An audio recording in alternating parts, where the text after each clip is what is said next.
First of all, I want to ask about the class size, okay? I remember that Premier Ford said he will change to grade 9 to grade 12. The class size will from 22 to 28.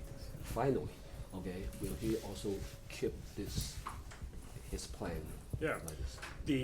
The vision of our government is to make sure that our children have the best education in the world. We have a strong system and we believe we can do better. That's why we're putting an additional $700 million in education investments. It's why we are updating every element of our curriculum. It's why our math curriculum, which has, I think quite obviously been failing young people, it's why we're revising it. It's why we're putting financial literacy as a compulsory element. So we're doing a lot. But with respect to classroom sizes for this year, as per the plan, we're effectively maintaining the same classroom size as last year. And the reason why I went out 2 weeks ago is because there's a lot of misinformation out there.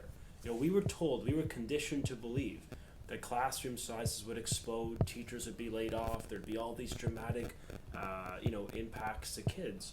And yet, we had a pretty good first week of class. The schedules always change and people move around the first 2 weeks. That always happens every year. That'll all calm in about 2 weeks once the deadline is imposed that schedules and teachers are recalled. But what we're seeing is teachers in the classroom.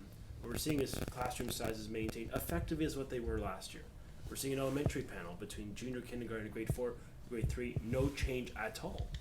And so I just want to make sure that information gets out to parents because we're on their side. We're fighting for a deal. We want to make sure that parents of the province understand that the singular focus of the government, for people like Daisy Wade, for Michael Parsons, for myself, and for the Premier, for Doug Ford, is to land a deal so that your child stays in the class. That's what we.